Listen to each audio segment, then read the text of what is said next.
Yeah, Colorado football is pretty embarrassing. Deion Sanders is an embarrassing coach, and Travis Hunter should probably just sit out for the rest of the season. His numbers are looking pretty good. He's clearly a first round draft pick, and I would say the same thing about Shador if his offensive line didn't hate him. I don't know what's going on. That was pretty abysmal. There's a lot of things going on. There's a lot of nastiness happening with this Colorado game. But just to summarize, about 10 minutes left in the fourth quarter as I edit this video. It's cooked. It's 28-3.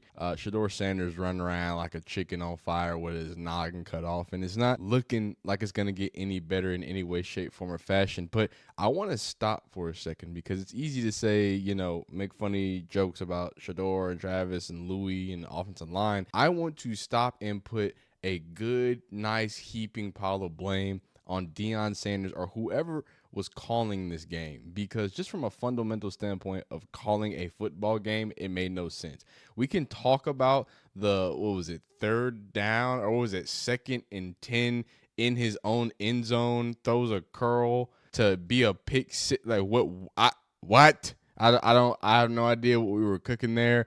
You come out in your own end zone, and the only thing we call is throwing plays. You come out in your first drive, and the only thing you call is throwing plays. I don't know how you set a tempo of an offense. I don't know how you set or control the game. I don't know how. That's the embarrassing part. Nebraska went up 28-3, and they haven't scored since. Nebraska isn't some world-beating, world-dominating offense, and Colorado wasn't even playing bad defense at times. It's just that when your offense is just keeps giving the ball back to them, they're bound to score a few times, and then add on a 5-yard pick six that I mean a 12-year-old could have scored. I don't know. It just really felt like the coaches didn't want to win the game. And now I'm looking at Deion Sanders pace up and down the sideline, yelling at 18 and 22-year-olds without his headset on. And I get it. I guess the game is cooked. I get it. It was just confusing to me. As someone who loves Deion Sanders, will never stop loving Deion Sanders, appreciating him and what he's done for the game of football, because they'll never be able to replace it. It's getting kind of what's it called? Exhausting to at the same time be able to be like, well, it's only his second year. It's only his second year figuring out. It's not his second year playing the game of football. So making these, I don't know, what seems to be very common play calls, understanding what your, pros and cons and the benefits of your offense and defense and your team as a whole is. There's a lot of things that I just felt like should have been second nature to someone who has been coaching for, what is it now, like 6-8 years all collectively when it comes to football. There's a lot of lack of football knowledge. There's a lot of lack of calling good plays to support your positives.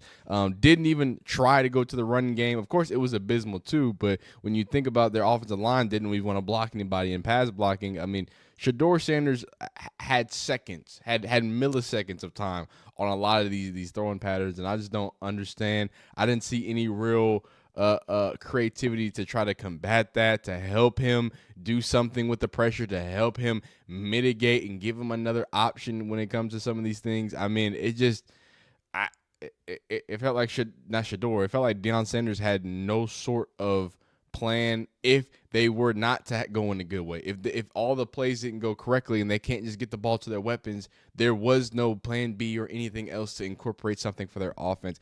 As for Nebraska, again, they're not world beaters. They're not this super elite team. They are a team on the rise. And we're going to get into the comments of the old video where I predicted what we saw happen. I was a little off. I gave Colorado too many points. So that was my fault. But yeah, a lot of people in the comments talking about, Shador is better than Raiola, this, that, otherwise. Nebraska's not that good. Sorry, I got Krispy Kreme glazed donut in the corner of my crevice of my mouth. Don't look at it too much. But really, all that doesn't matter what y'all were talking about because I don't watch football, and that's fine, dog. Not a lot of people watch football like me. I'm a nasty degenerate. I watched the piss poor Colorado offensive lineman, and this is a guy that I want Colorado to be great. I don't like Nebraska. I'm a Texas fan. I want Nebraska to suffer, dog, just for no other reason other than we're the only real blue world in the world. You know what I'm saying? We only want to be the last blue blood standing. Okay, so out of pettiness, I want to see Nebraska fail. I want to see Colorado do great. But what I saw was just coaching that didn't seem to want to do that. It didn't seem like a team that had things dialed up. Again, that defense wasn't as bad as advertised, but they did get sliced and diced up. Dylan Raiola is a pretty good guy. Also, I want to say the refs weren't giving Colorado any favors there. I mean, the targeting call on Woods, I mean, that's fair. But let's also talk about the injuries that happened to, and I know this is aside from the officials and aside from targeting. The targeting was fine. I just felt like some of the officiating was weird. But even bigger than that, you lose Shiloh Sanders, which at halftime Deion Sanders says is a fractured arm. So I guess you lose Shiloh Sanders for a majority of the season, which is pretty terrible. You lose Woods. I mean, it was a lot of things compounding on things, and the fact that it didn't get worse than 28-3 with the way that things were playing. Um, I think they need to be thanking their lucky stars that things are how they are. So let's take a look at the old box score, and then we're gonna look at some memes and some different things, see how people feel about some situations, and then go from there. Oh, it looks like Colorado went ahead and scored as I was making this video to cut the lead. Somebody put the Chris Paul thing up. Why does ESPN keep crashing? I have no idea. But we're going to pull it right back up and take a peek at the box score real quick. Just show you the tail of the tape. Shout out to old Shador Sanders, the king of garbage time touchdowns. There is 244, 23 for 38, one touchdown, one interception. Oh my goodness, what is going on? As often with many Shador Sanders games, I mean, he doesn't really throw a lot of picks.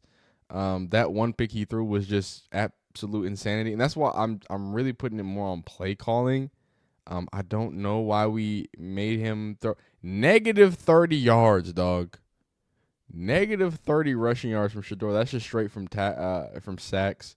Like I said, 244, 23 for 38.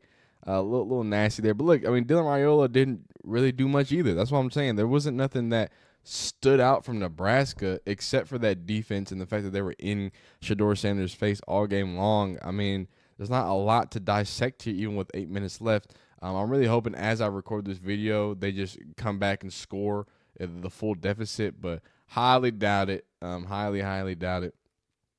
So going through some of these memes again, you can see that Travis Hunter was visibly upset on the sideline. Now the throw that he was upset at, I mean, Shador was getting gang banged by a pile of Cornhuskers while he was throwing in a phone booth.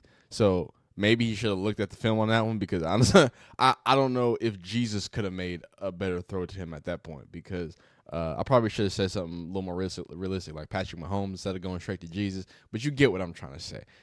It was a hard throw to even throw, so I'm not gonna give that the whole earnest on Shador. But I also feel Travis on being frustrated because I mean you're a prime grade first round pick talent, and you're not gonna be utilized in the Colorado offense because your quarterback's not going to get more than 1.3 seconds in the pocket. At one point, in the first quarter, Colorado had negative 2 yards.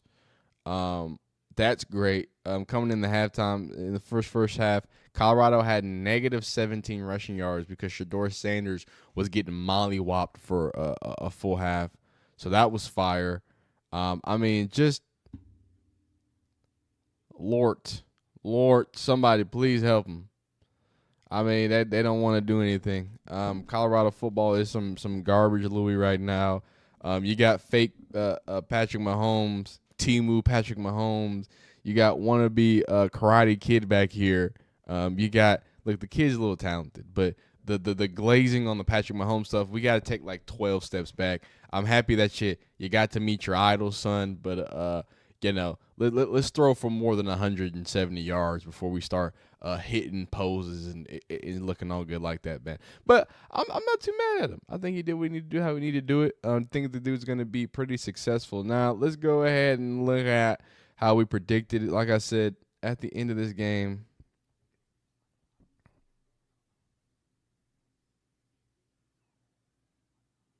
mm, 17-31 was my guess. We're at I mean, it might be 17-31. I gotta be honest with you. I see Nebraska kicking the field goal in Colorado. I don't know. I'm Nostradamus, is what I'm trying to tell you. Take all your betting advice from. No, I'm joking. I'm not even in a legal betting state, so you can't take no betting advice from me. But I am perfect when it comes to predicting these games. Not really, but here we go. Let's read Lakers fan 24-100. Of course, a Lakers fan is going to be 100% reasonable on his take on an overrated football team. Let's see how he's feeling. Move this over here. He says, 100% respect. You keeping it to football. The Deion hate has gone so crazy that people try to take a dump on the team whenever. When has any college program that has a 1-win bottom feeder completely 360 in a season? Again, I agree with this, but that was last year. You're not coming off a one-win team to 360. You've had 2 years for Deion Sanders to implement a culture and to bring and foster some players. And I'm not saying that it should happen in 2 years and it should be magically we're there.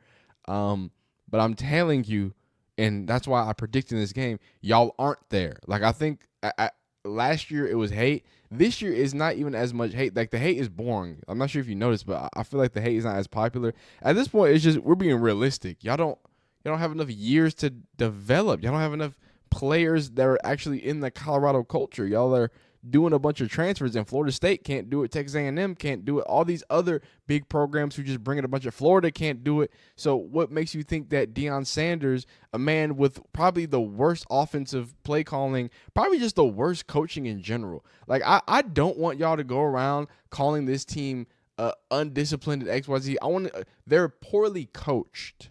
I don't think they are bad players or this or that. They are poorly coached, and the game plan they're given is poor. That's what it is. We have to give a lot more credit to Deion Sanders for just being a bad football coach right now at this level, or at least just not knowing how to utilize the resources that he has at this level. But I think you're wrong on this one, Bretta. Well, I mean, I don't know what to tell you. Shador is better than Raiola at this point, sure. Also, folks don't realize that NDSU has won 8 of their last games against FBS schools. I said that in this video, including against Minnesota, K-State, blah, blah, blah. Look, cool. There was going to be a dogfight, honestly, and I predicted a dogfight for North Dakota State. But at the end of the day, it is still an FCS team. I don't know what to tell you. Good. Coach Prime and his boys deserved all this. I'm hearing Nebraska negatives. Again, I don't understand the whole people deserve losses and this and that. But hey, hate when you need to hate. I love to see it. Spread the hate as much as you can. Then Homeboy is saying that Colorado's trying to keep things vanilla. They're really gonna put something on Nebraska. Yeah, like a 10-yard pick six. They really did it. You know what I'm saying? And then of course Miss Shirley Kimball, who probably doesn't even watch football except when she's forced to, when her nephew has it on screen or Thanksgiving's going on. She don't got a clue in the world, right? She's trying to just support her Buffaloes and primetime Deion Sanders. Her heart's broken, dog. Y'all went and took a steaming pile of shit on it. Yeah, that's what happened, dog. 28-3, 28-10. Disgusting. Yeah, Deion Sanders coached a terrible game.